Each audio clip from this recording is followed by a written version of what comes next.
All right, we're ready for lesson 1-3, multiplying and dividing decimals. We're going to talk first about multiplying decimals. When it comes to multiplying decimals, we can forget those decimals at first. We can multiply as though they don't exist. It's really putting them into the answer that the decimal place really holds any value. So, we're going to multiply as though they're whole numbers. We're going to count the number of decimal places in the problem. That's both numbers that you're multiplying together. And then we're going to make sure that our number of decimal places in our answer is the same as the number of decimal places in both of the numbers we're multiplying together. And we have to count by going from the right to the left. Sometimes we might have to add some zeros in the front if necessary. So let's look at an example. If we had 2 43/100 times 2 5/10, we would need to multiply them together, which I've done, shown here. And recognize that the first number had 2 decimal places. The second number had 1 decimal place. That's a total of 3 decimal places. So our answer needs to have 3 decimal places.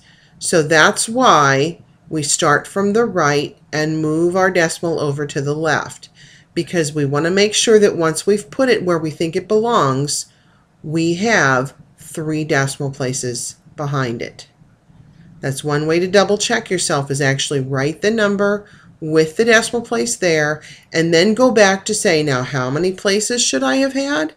3, and then make sure you have 3. We also have properties of multiplication, pretty much like we had in the addition. And like I mentioned in the addition section, you need to know these. These are part of your vocabulary. We will be using them off and on all year long to prove certain things are true in math. So when it comes to the identity property of multiplication, it's different than the identity property of addition. If you have a number and you don't want that to change, what can you multiply to it? A 1. So 5 times 1 is 5, 1 times 5 is 5, and here shows you that it doesn't matter what number it is. Any number times 1 will be that number. So the product of 1 and a number is always going to be that number. The 0 property, and notice they don't even say of multiplication, because it's the only it is the only operation in which has a 0 property. The product of 0 and any number is going to be 0. And you know that. You just need to know that there's a property that makes that true all the time. So any number times 0 is going to give you 0.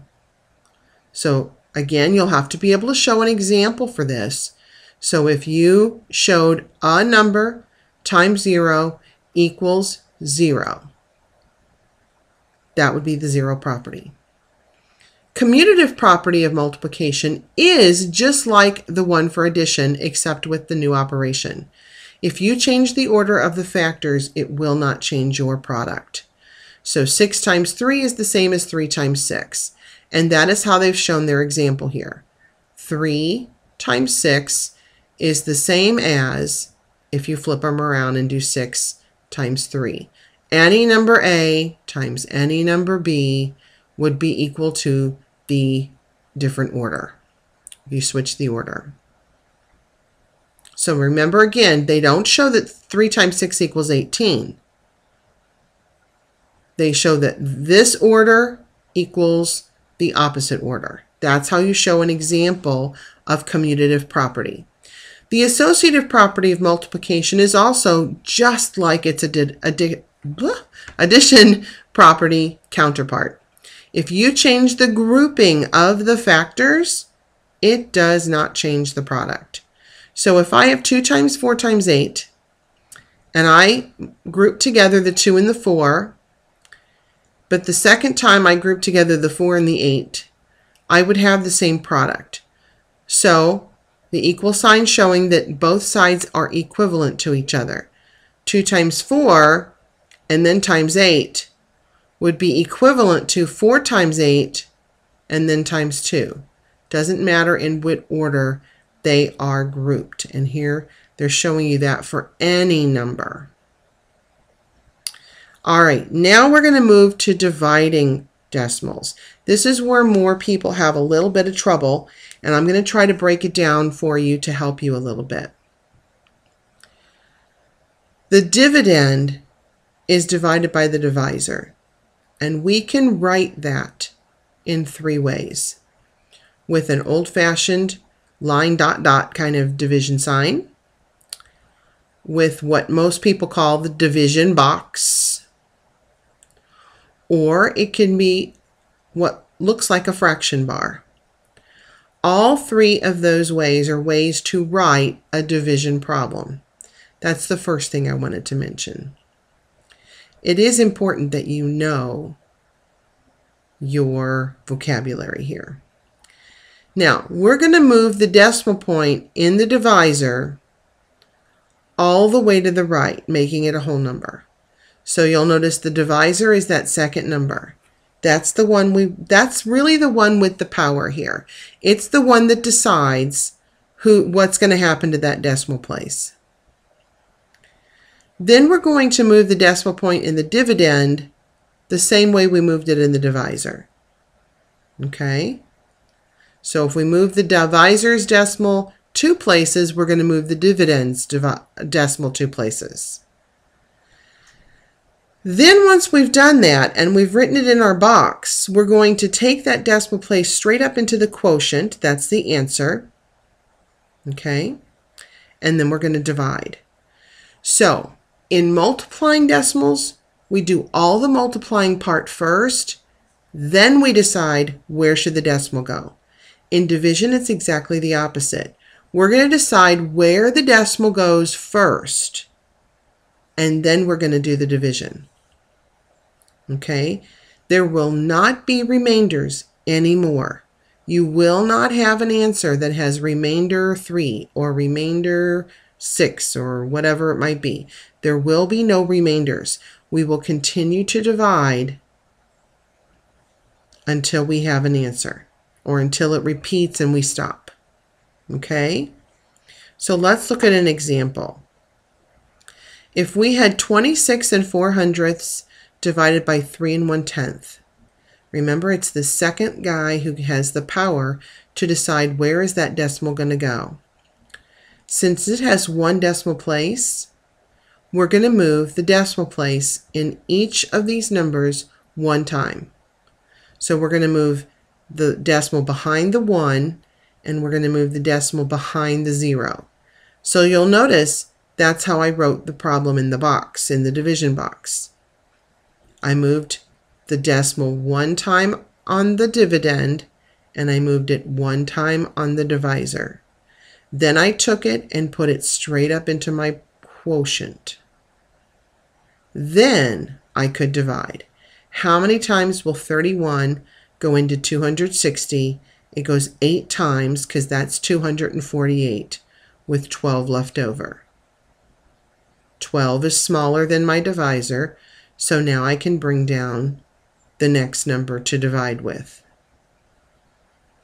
31 will go into 124 exactly 4 times with no remainder. So my answer is 8.4. Now, why does that work? That works because if you had 2 divided into 8, you would get an answer of 4, right? Right. Now, what if I moved the decimal place over 1 time? That would make that a 20. Okay. How am I going to not change my answer? Only way to do that, to make it true, is to also move this one decimal over. So if I had 80 divided by 20, I would still have 4. So see, that's what we've done here. It wasn't quite as obvious, But when we moved this decimal over, and then we also moved this decimal over, it's really going to give us the same answer. Because just like I did here, 8 divided by 2 is 4. When I move the decimal over 1 each, I still got a 4. So it still works. Let's look at another example. Here we have 1/100th divided by 3. Now remember, it's that second number, the divisor, that decides where am I going to move my decimal. This doesn't have any decimal places, so we're not going to move anything. So the 0.01 stays the same, and the 3 stays the same, because it's this one that makes the decision as to where my decimal is going to move. And in this case, it's nowhere.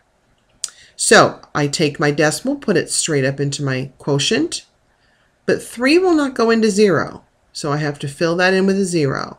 And 3 will not go into 1. So I put a 0 there. Okay? Only then would I add another 0, and 3 will go into 100. It goes, into 10. It goes 3 times. 3 times 3 is 9. I have 1 left. I bring my 0 down, and this is going to keep repeating. It'll be 3, it'll be 9, it'll be 1 left over, bring the 0 down, it'll be 3, it'll be 9, and so on. So, since it repeats, the 3 repeats, we put a little line over it like that. And I know that you learned that last year.